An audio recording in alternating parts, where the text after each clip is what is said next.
I'm not exactly sure. I suspect I'm looking for some form of media he used to store security footage. A DVD, a flash drive, an SD card. Nikki snorted. The feds had his office bugged for years. You're one of them. Can't you just prowl through your own files? Great thought, but... I looked through their evidence. I found nothing. Literally. Whatever we once collected is gone. Shortly after I looked, my boss told me not to sniff around for anything related to Judge Casali's murder.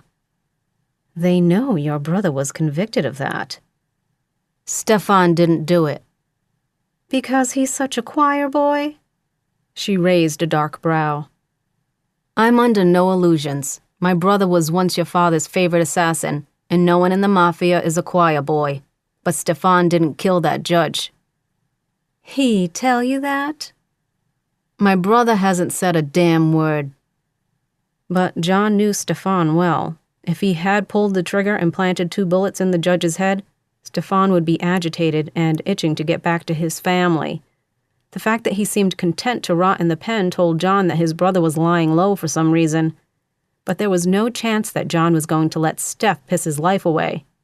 If Lucia's father, Nicholas DiStefano, had ordered someone else to knock off Judge Casali, he might have kept a record, some evidence, something that could exonerate Steph. Since, by all accounts, Nicholas and his wife had been estranged for a while, who else but his daughters would the man have entrusted with his worldly goods after his murder? Well, my father has been gone a few years now. Lucia and I have been through his things.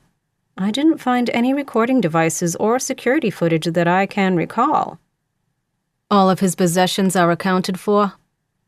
Nikki sighed. Clearly, she didn't like these questions. I have no way of knowing. I loved my father, but he wasn't the sort of man who let anyone get terribly close. True enough. We never found our grandmother's jewelry, which upsets my sister most. Since Lucia was a little girl, Mama Antonella had promised my sister her engagement ring and her mother's locket. They weren't among my father's belongings, though. None of it is hugely valuable. It's just sentimental. Nicholas DiStefano hadn't been dumb. He'd known that someone in the Gamellini crime family, most likely his own brother, had wanted to take him down and become boss. Maybe he'd stashed the jewelry and his security recordings together. John looked down to the stage where one G-string-clad dancer hovered over Lucia and kissed her cheek.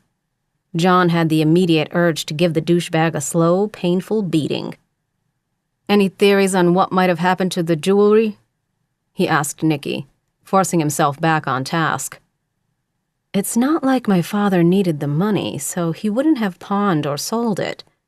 At this point, I wonder if my Uncle Pietro grabbed it for his stupid cow of a daughter. But I don't know. One thing John did know for sure, Pietro DiStefano was looking hot and hard for something that had belonged to his deceased older brother. Maybe money, or one of the man's many accommodating mistresses. But it could also be something more incriminating. Either way, John had a week's vacation to save his brother from a life and probable death behind bars. Look. Nikki glanced at the stage, then raised a brow as one of the male dancers kissed Lucia's neck. John ripped his gaze away from the scene. What? If you came all the way to Vegas just for some hidden media storage stuff, you're wasting your time. If you came about my sister,